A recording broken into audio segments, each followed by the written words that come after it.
Hello everyone. हम लोग आज बात कर रहे हैं नॉर्थ ईस्टर्न काउंसिल के बारे में। नॉर्थ ईस्टर्न काउंसिल एक स्टैट्यूटरी एडवाइजरी बॉडी है जिसको 1971 के टाइम पर बनाया गया था under the north eastern council act. Okay, तो मेन रोल क्या है? It's main role is to plan and promote economic and social development in the north eastern reason.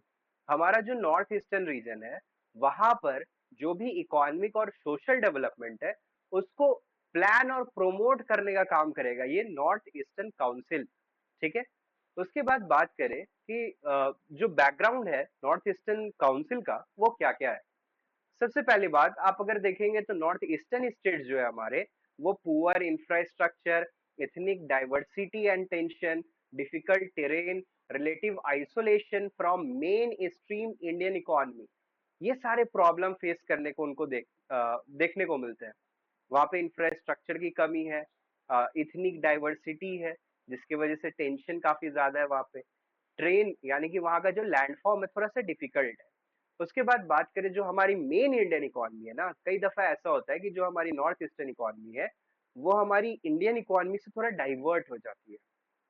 तो इन सारे रीजनल इम्बैलेंसेस को एड्रेस करने के लिए एक रीजनल प्लानिंग बॉडी के तौर पर नॉर्थ ईस्टर्न काउंसिल का गठन किया गया। ये सेंटर और स्टेट गवर्नमेंट के बीच में कोऑर्डिनेशन का काम करता है। जो आपकी नॉर्थ ईस्टर्न गवर्नमेंट है और जो सेंट्रल गवर्नमेंट है इसके बीच में कोऑर्डिनेशन का काम करता है। एडवाइजरी इनपुट्स प्रोवाइड करता है कि कैसे हम इंटीग्रेट तरीके से डेवलपमेंट करेंगे। अब उसके बाद बात करते हैं, टोटल 8 स्टेट है हमारे नॉर्थ ईस्टर्न रीजन में।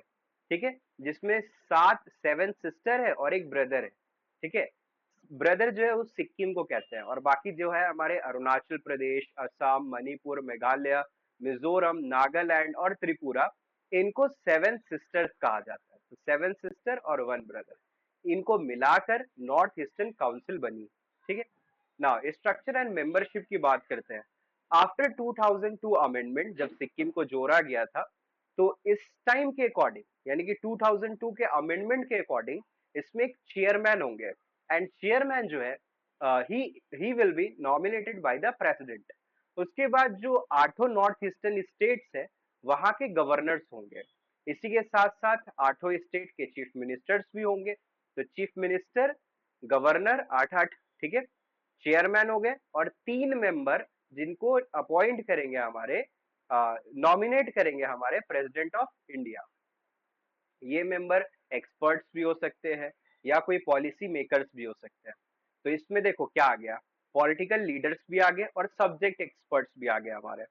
अब बात करें कि की ऑब्जेक्टिव्स क्या क्या है, मतलब क्या क्या इनका ऑब्जेक्टिव्स है नॉर्थ ईस्टर्न काउंसिल का। तो पहला ऑब्जेक्टिव है कि जो बैलेंस्ड और कोऑर्डिनेटेड डेवलपमेंट कराना है। जो नॉर्थ ईस्टर्न रीजन हमारा कहीं ना कहीं लैग कर रहा है काफी सारी चीजों में, उसको बैलेंस करके और कोऑर्डिनेट करते हुए डेवलपमेंट कराना है। दूसरा, एज अ फॉरम काम करेगा इंटर स्टेट कॉपरेशन के लिए। ठीक है, तो इंटर स्टेट कॉपरेशन के लिए एज अ फॉरम काम करेगा। देन डेवलपमेंट प्लान करेंगे ट्रांसपोर्ट में, पावर सेक्टर, हेल्थ सेक्टर और एजुकेशन, इस तरह के सेक्टर्स में डेवलपमेंट का काम करेंगे। उसके बाद एडवाइस करेंगे सेंट्रल गवर्नमेंट को उन सारे इश्यूज के बारे में जो भी इश्यूज अफेक्ट करते हैं हमारे नॉर्थ ईस्टर्न रीजन को। ना फंक्शंस की बात करें तो सेम वही चीज है।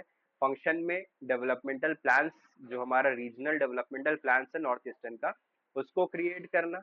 देन कोऑर्डिनेट करना between various departments and states.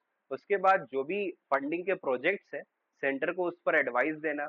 Infrastructure development में सपोर्ट करवाना और इंटर स्टेट इश्यूज को रिजॉल्व करना। बात करें अगर कंट्रीब्यूशन एंड अचीवमेंट्स का, तो डेवलपमेंट हुआ है वहां पे ट्रांसपोर्ट नेटवर्क्स का, लाइक वहां पे रोड्स बने हैं, वहां पे एयरपोर्ट्स बने हैं, रेल लिंक्स बनी है। देन पावर एनर्जी प्रोजेक्ट्स लगे हैं कई सारे, स्किल डेवलपमेंट और इंटरप्रेन्योरशिप सपोर्ट चल रहा है वहां पे। Then education and health infrastructure में भी सपोर्ट का काम चलता है। आपको पता ही होगा कि सेंटर जो है 90 और 10 का रेशियो मेंटेन करके चलता है ना वहां पे नॉर्थ ईस्टर्न रीजन के लिए। उसके बाद से कनेक्टिविटी और इंटीग्रेशन चल रहा है नॉर्थ ईस्टर्न स्टेट्स का रेस्ट ऑफ द इंडिया के साथ through road network, rail network, इस इन सारी चीजों के थ्रू कनेक्शन करने का बात चल रहा है। इसके बाद बात करते हैं कि चैलेंजेस क्या क्या है नॉर्थ ईस्टर्न काउंसिल के सामने। तो चैलेंज नंबर 1 है रिसोर्स कंस्ट्रेंट। वहां पे इनफ फंड नहीं है जिसमें हम बड़े बड़े प्रोजेक्ट्स को लगा सकें। लाइक सेंटर तो तैयार है 90 देने को और स्टेट की तरफ से 10 देना है, लेकिन ये 90 आने के लिए भी तो फंड्स प्रॉपर होने चाहिए ना सेंटर के पास। दूसरा, प्रोजेक्ट का इम्प्लीमेंटेशन काफी स्लो है क्योंकि वहां पर एडमिनिस्ट्रेटिव नहीं तो ब्यूरोक्रेटिक डिले चलता ही रहता है, जिसकी वजह से वहां पे प्रॉपर प्रोजेक्ट का इम्प्लीमेंटेशन जो है वो रैपिड रेट पे नहीं हो रहा है। वहां पे काफी ज्यादा आपको इथनिक कन्फ्लिक्ट्स और पॉलिटिकल इनस्टेबिलिटी देखने को मिलती है। सेंट्रल गवर्नमेंट पर फंडिंग के लिए ज्यादा ही डिपेंडेंट है ना। बात करते हैं 2002 के अमेंडमेंट की। 2002 के अमेंडमेंट से क्या क्या बदलाव आया, तो सबसे पहला, north eastern council amendment act 2002 में एक रीजनल प्लानिंग बॉडी, क्या हुआ कि जो हमारी नॉर्थ ईस्टर्न काउंसिल, ये जो स्टैट्यूटरी बॉडी है ना, इसको हमने रीजनल प्लानिंग बॉडी के तौर पर इसको फॉर्म कर दिया। उसके बाद सिक्किम को हमने एज अ मेंबर ऐड किया इसमें। उसके बाद इसके मेंबर्स और चेयरमैन के क्या रोल्स है उसको डिफाइन किया गया। Then project formulation, monitoring and evaluation पर ज्यादा इम्फेसाइज किया गया।